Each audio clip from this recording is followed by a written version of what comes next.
नमस्कार, राधे राधे। स्वागत है आप सभी का सुबोध इनफाइनाइट एजुकेशन में।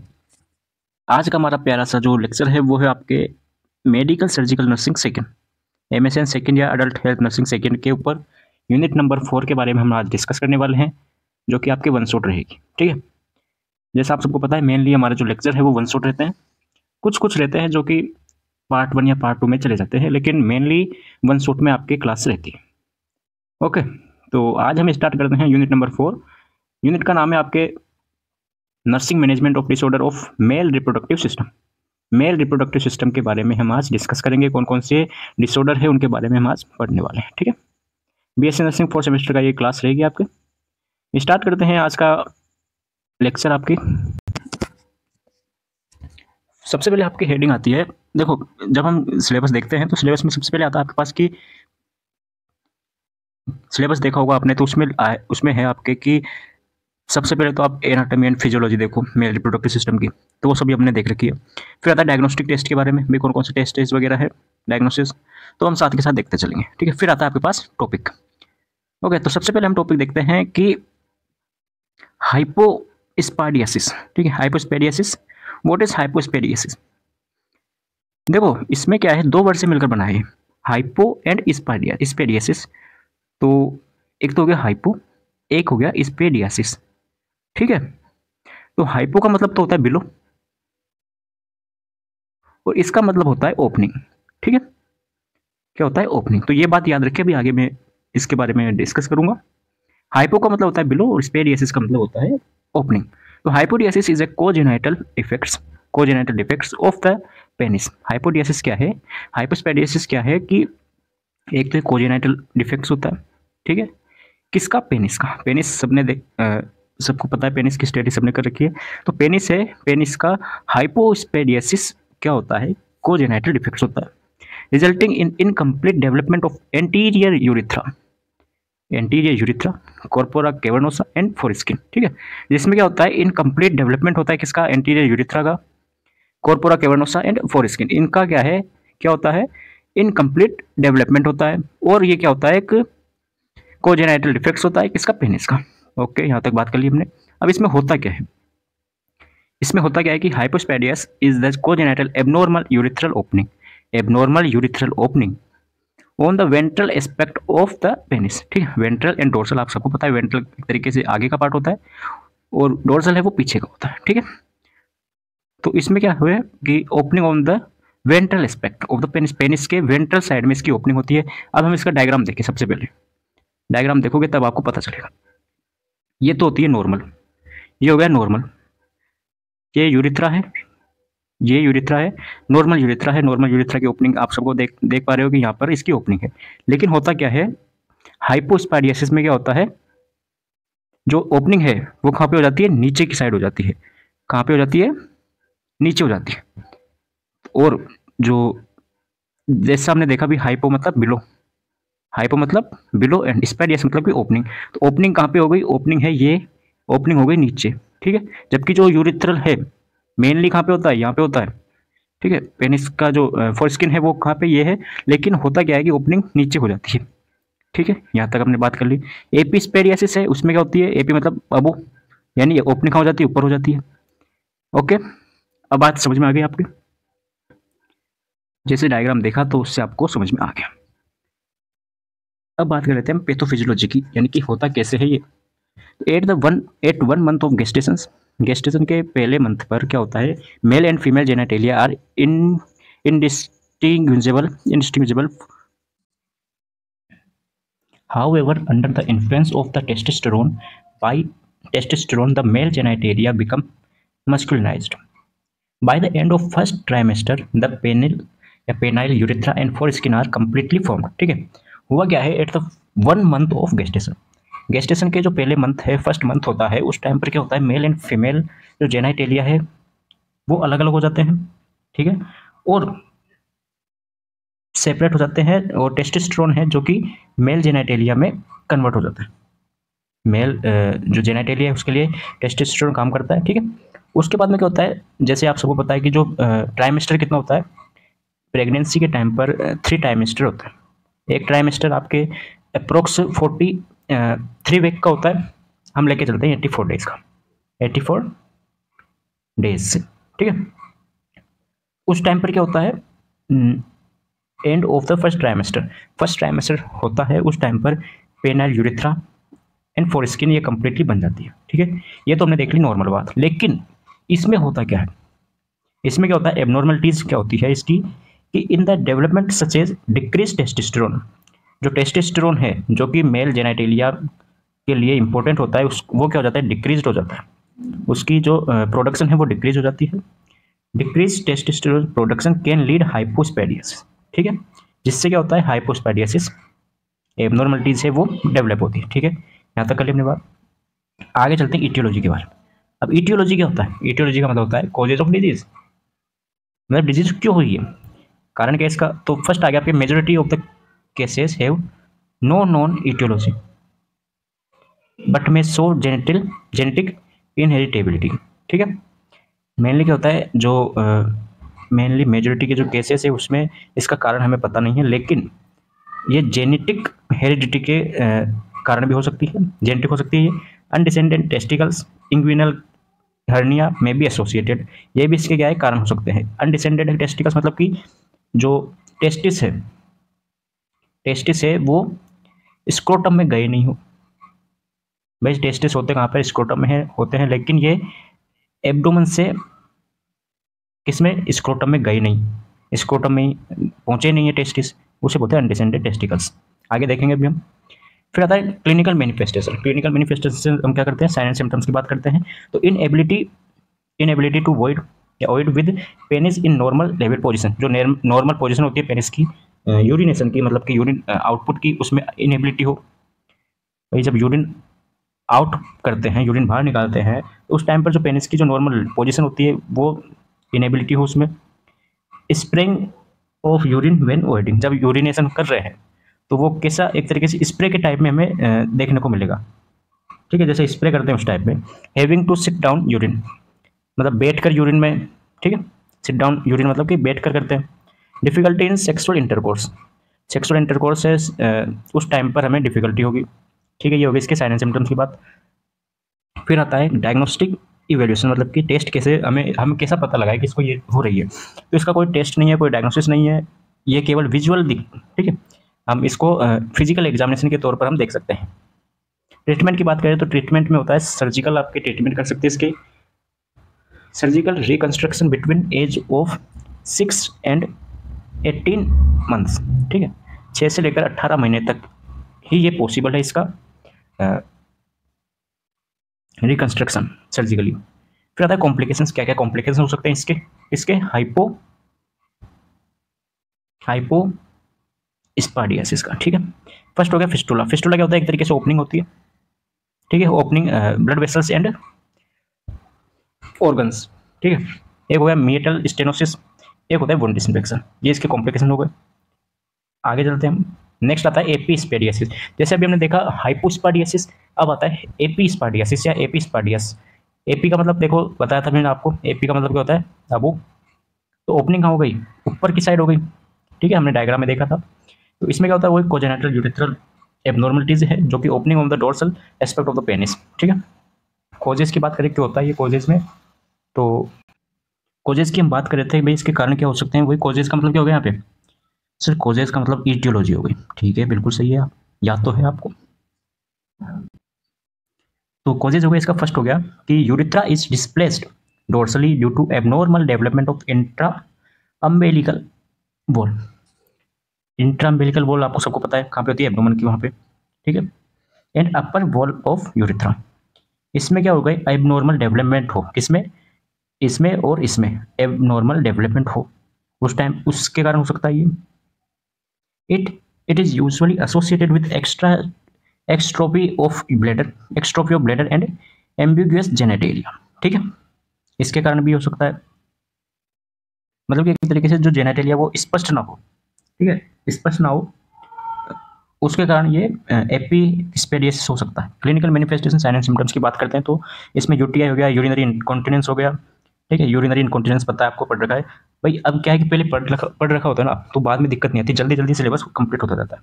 अगर आपने नहीं पढ़ रखा होता ठीक है। तो हम पहले जैसे यूटीआई आया तो यूटीआई के बारे में स्टडी करते हैं कि भाई यूटीआई होता क्या है। यूरिनरी ट्रैक्ट इन्फेक्शन होता है जो कि किडनी, यूरिनरी ब्लैडर, इन सभी के बारे में, सभी से रिलेटेड होता है। जो इन्फेक्शन होता है वो आता है यूटीआई में। तो अब आपने पढ़ रखा है तो हम इसकी स्टडी नहीं करेंगे। यूरिनरी इनकॉन्टिनेंस आपने पढ़ रखा है तो स्किप नहीं करेंगे। The urethra most often in on the top of side of penis. हाँ भाई, बात क्या है साइन एंड सिम्टम्स की। तो जब आपने देखा इस पॉइंट को हम देखेंगे यहाँ से डायग्राम में। देखो डायग्राम में क्या है, इस एपिस्पैडियसिस क्या है, ओपनिंग कहाँ पर है, यहाँ पर है, ना कि टिप पर। टॉप पर नहीं है ओपनिंग, यहाँ पर है। तो ये साइन एंड सिम्टम्स में देखने को मिलेगा, क्लिनिकल मैनिफेस्टेशन में। ठीक है, वो यहाँ पे लिख रखा है सेकंड पॉइंट आपका। फर्स्ट पॉइंट है कि the male infants with epispadias are having short और broad penis with dorsal curvature. ठीक है, जो चाइल्ड होते हैं, चिल्ड्रन होते हैं, उसमें क्या होता है कि इन्फेंट्स वगैरह, मेल इन्फेंट्स में उसमें क्या होता है कि शॉर्ट एंड ब्रॉड पेनिस होता है। शॉर्ट एंड ब्रॉड पेनिस होता है, इसके साथ डोर्सल कर्वेचर के साथ। जो कर्वेचर है उसकी क्या होती है, डोर्सल होती है। ठीक है, ये देखो डोर्सल कर्वेचर के साथ होता है। फिर आता है आपके पास डायग्नोस्टिक टेस्ट। अब इसके लिए कौन कौन से टेस्ट कराएंगे, उसमें तो क्या था, उसमें तो डायरेक्ट फिजिकल एग्जामिनेशन था उसमें। तो इसमें आपके आ गया ब्लड टेस्ट आ गया, एमआरआई, सीटी स्कैन, अल्ट्रासाउंड, और इसी के साथ में आता है इंट्रावेनोस पेलोग्राम आईवीपी। ठीक है, तो ये क्या है, स्पेशल एक्सरे, एक स्पेशल एक्सरे है किसका, किडनी, ब्लैडर एंड यूरेटर्स का। ठीक है, ये हो गया डायग्नोस्टिक टेस्ट के बारे में। आगे चलते हैं हम, नेक्स्ट टॉपिक आता है आपके पास Leydig cells carcinoma. Leydig cell carcinoma, Leydig cell आप सबको आप सबने पढ़ रखा है क्या होती है। स्क्रोटम होता है सर, स्क्रोटम में जो टेस्टिस होता है वहाँ पर ये लीडिंग सेल पाई जाती है सेमिनिफेरस ट्यूबल्स में। ठीक है, कार्सिनोमा का मतलब होता है कैंसर। तो लीडिंग सेल्स में क्या हो जाए, कैंसर हो जाए, उसे बोलेंगे हम लीडिंग सेल कार्सिनोमा, या ट्यूमर हो जाए। तो पहले हम नॉर्मली लीडिंग सेल के बारे में स्टडी कर लेते हैं। लीडिंग सेल होता क्या है, तो Leydig cells also known as interstitial cells of Leydig are found adjacent to the seminiferous tubules. कहाँ पे पाई जाती है, नियर। इसका मतलब एक तरीके से देख लेते हैं पर near to the seminiferous tubules. Seminiferous tubules से उसमें पाई जाती है इन द टेस्टिकल्स, जो कि टेस्टिकल्स में होते हैं, टेस्टिस है उसमें सेमिनिफेरस ट्यूबल्स पाई जाती है, वहाँ पर लीडिंग सेल पाई जाती है। दे प्रोड्यूस, जो लीडिंग सेल है वो क्या करती है, produce testosterone in the presence of luteinizing hormone. LH की उपस्थिति में, ल्यूटिनाइजिंग हार्मोन की उपस्थिति में टेस्टोस्टेरोन को प्रोड्यूस करती है कौन, लीडिंग सेल्स। ये तो बात कर ली हमने लीडिंग सेल के बारे में। अब आता है ट्यूमर के बारे में कि लीडिंग सेल ट्यूमर या testicular interstitial cells tumour arise from the Leydig cell.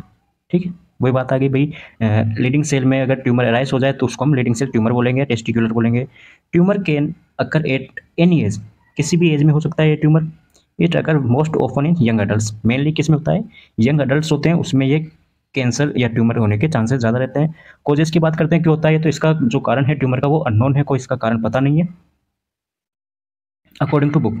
ठीक है, साइन एंड सिम्टम्स या क्लिनिकल मैनिफेस्टेशन की अगर हम बात करें तो इसमें आ गया डिस्कम्फर्ट और pen in the testicles. Testicles से उसमें डिस्कम्फर्ट हो या पेन हो, डिस्कम्फर्ट और पेन इन द टेस्टिकल्स, जो टेस्टिकल्स है उसमें डिस्कम्फर्ट और पेन होगा। दूसरी चीज़ हम बात करें तो इनलार्जमेंट ऑफ टेस्टिकल्स, जो टेस्टिस है, ठीक है, उसमें क्या होगा, इनलार्जमेंट हो जाएगा, उसकी साइज है वो बढ़ जाएगी। ठीक है, excess growth of breast, male में ब्रेस्ट की ग्रोथ हो जाए ज़्यादा तो वो होता है गायनेकोमेस्टिया। ठीक है, तो ये आपको देखने को मिलेगा इसमें। Having in the scrotum, scrotum है वो भारी हो जाएगा, हैवी हो जाएगा। लंप और swelling in the testicles, testicles है उसमें स्वेलिंग हो जाएगी। ओके, साइन एंड सिम्टम्स की बात करें अपन, pain in the lower abdomen और बैक। ठीक है, जो लोअर एब्डोमेन है और बैक है उसमें पेन होगा, दर्द होगा, और इनफर्टिलिटी भी देखने को मिलेगी। अब इनफर्टिलिटी क्या होती है देखेंगे भी आगे। डायग्नोस्टिक की टेस्ट की अगर हम बात करें, क्या पढ़ रहे हैं हम, तो सर हम पढ़ रहे हैं ये चीज़। ठीक है, कार्सिनोमा। तो इसके डायग्नोसिस कैसे करें, डायग्नोसिस के लिए हम करेंगे अल्ट्रासाउंड, सोनोग्राफी हो गया, सीटी स्कैन हो गया, blood test for tumour markers, tumour markers के लिए ब्लड टेस्ट करेंगे, या फिजिकल एग्जामिनेशन भी करेंगे। जिससे कैसे पता चलेगा, फिजिकल एग्जामिनेशन से, जिससे सर ये सर ऐसे पता चलेगा जो टेस्टिकल से उसमें लंप हो जाएंगे, लंप या मतलब कि स्वेलिंग टाइप हो जाएगी। ठीक है, सूजन टाइप आ जाएंगे। नेक्स्ट करते हैं ट्रीटमेंट। ट्रीटमेंट की बात करें तो ट्रीटमेंट में सबसे पहले हम करेंगे surgery. Surgery is done to remove the testicles, testicles को हटा देंगे। ठीक है, ये टर्म दी गई उसकी। Near by the lymph nodes में भी ऑल्सो रिमूव, या फिर हम क्या कर सकते हैं, लिम्फ नोड है उसको हम रिमूव कर देंगे। लिम्फ एडेनोक्टोमी या कीमोथेरेपी में भी यूज। कीमोथेरेपी आप सबको पता है, हमने फार्मेकोलॉजी में पढ़ रखी है अच्छी तरीके से। फिर आता है इनफर्टिलिटी। इनफर्टिलिटी की बात आई है तो चलो देख लेते हैं इनफर्टिलिटी क्या होता है। तो infertility is defined as the failure to conceive pregnancy with 1 year. एक साल तक प्रेगनेंसी में क्या हो, कंसीव फेलियर हो। Conceive pregnancy with 1 year failure, ठीक है। 1 ईयर भी कैसे, अनप्रोटेक्टेड सेक्सुअल इंटरकोर्स, भाई आप प्रोटेक्शन यूज करके सेक्सुअल इंटरकोर्स कर रहे हैं वो नहीं, अनप्रोटेक्टेड सेक्सुअल इंटरकोर्स कर रहे हो और 1 साल तक प्रेग्नेंट नहीं हो तो वो होता है इनफर्टिलिटी। ये होती है नॉर्मल डेफिनेशन। टाइप की हम बात करें तो there are 2 types of infertility, primary infertility and secondary infertility. Primary infertility की हम बात करें पहले तो primary infertility a women who was never pregnant and who can't conceive after 1 year और नॉट यूजिंग बर्थ कंट्रोल, ठीक है।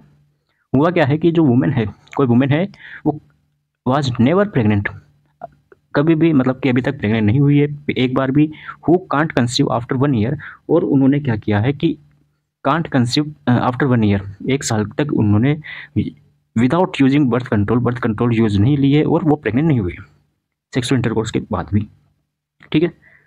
The couples never achieved pregnancy, एक बार भी उन्होंने प्रेगनेंसी अचीव नहीं की।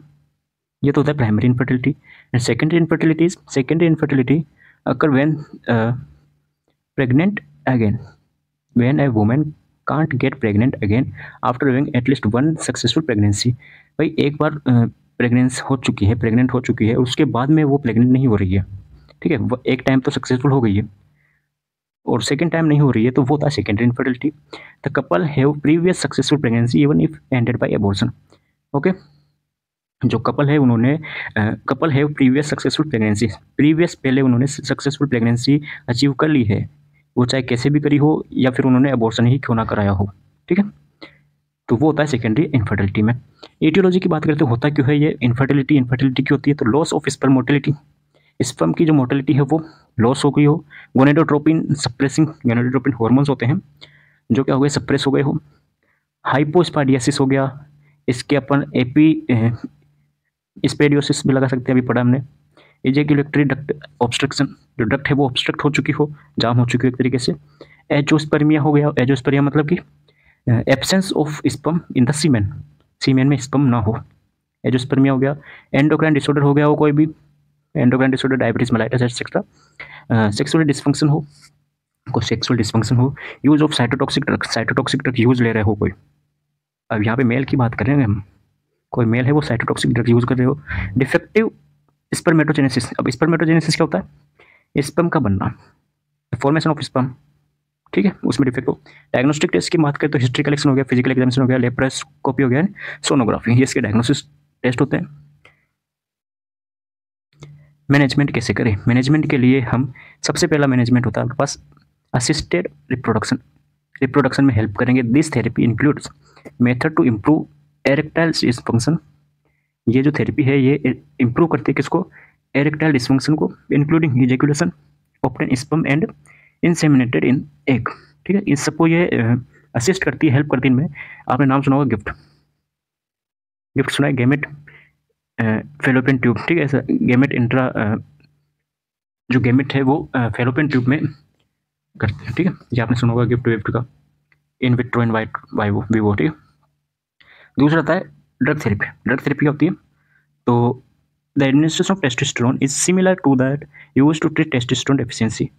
हम क्या करें कि टेस्टोस्टेरोन, ड्रग थेरेपी में क्या करते हैं, टेस्टोस्टेरोन को एडमिनिस्ट्रेशन करा देते हैं। क्यों, जब टेस्टोस्टेरोन की कमी हो जाती है तो मैं टेस्टोस्टेरोन को एडमिनिस्ट्रेशन कराएंगे। मेडिसिन आती है टेमोफिसिन, टेमोसिफेन एक ड्रग्स है जो कि एंटी एस्ट्रोजन होती है, एंटी एस्ट्रोजन एजेंट होती है, may be use to stimulate gonadotropin release which leads to testosterone production, ठीक है, ये हम मेडिसिन को दे सकते हैं टेमोसिफेन।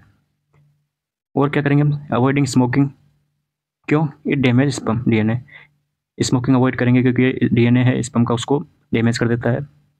Avoiding heavy alcohol use, avoiding excessive heat to testis, ठीक है, avoid excessive heat to test, sperm count can dispose by daily,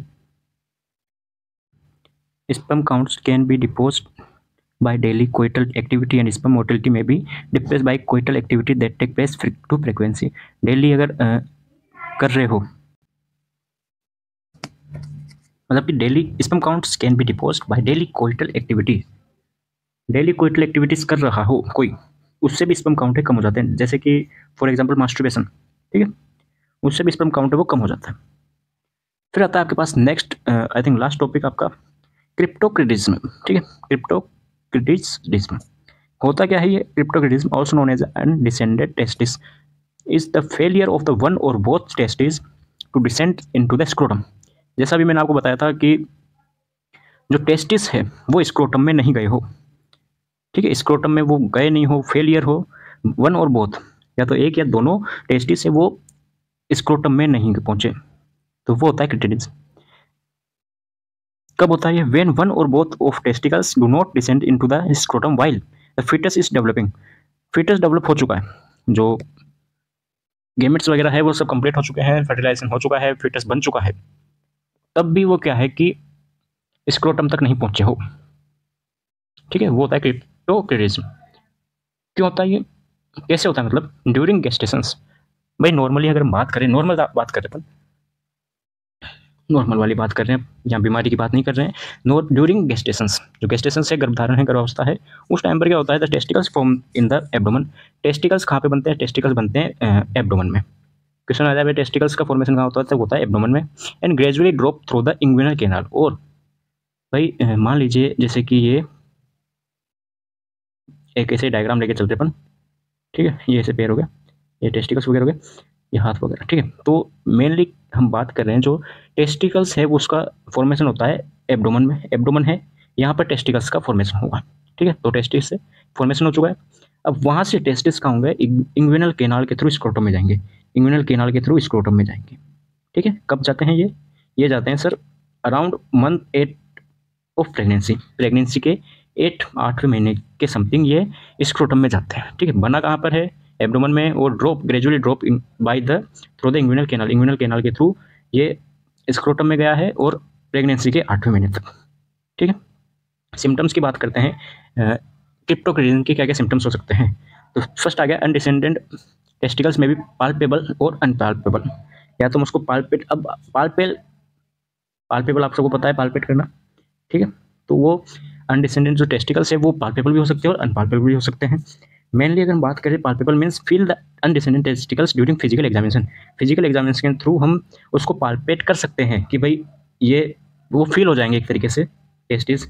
about 80% of undescended testicles are palpable.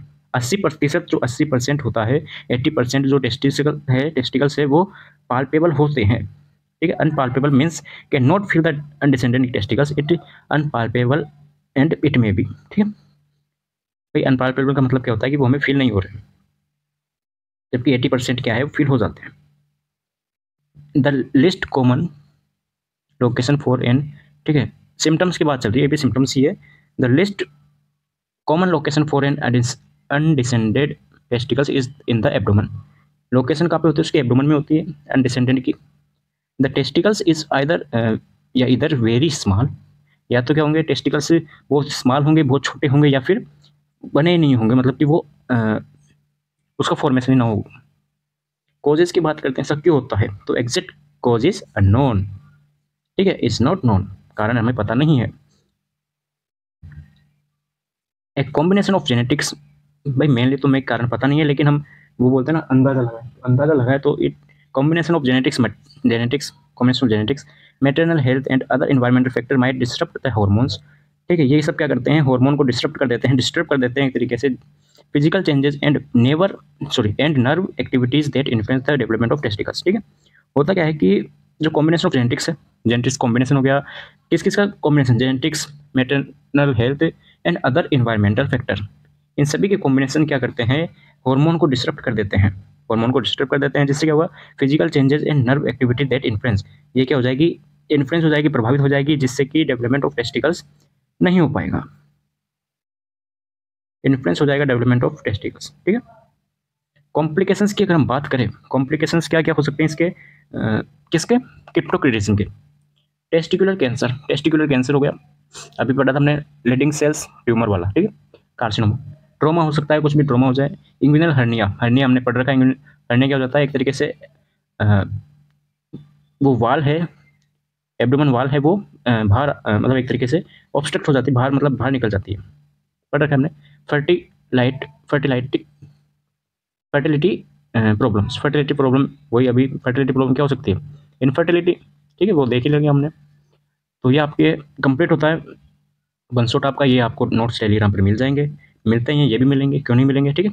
Lecture कैसा लगा, नेक्स्ट आपको देखिए कौन सा लेक्चर आता है, सरप्राइज रहता है वो भी, आपके लिए भी हमारे लिए भी, ठीक है। तो नोट्स आपको टेलीग्राम पर मिल जाएंगे, कमेंट करें, शेयर करें, मिलते हैं नए लेक्चर में। राधे राधे।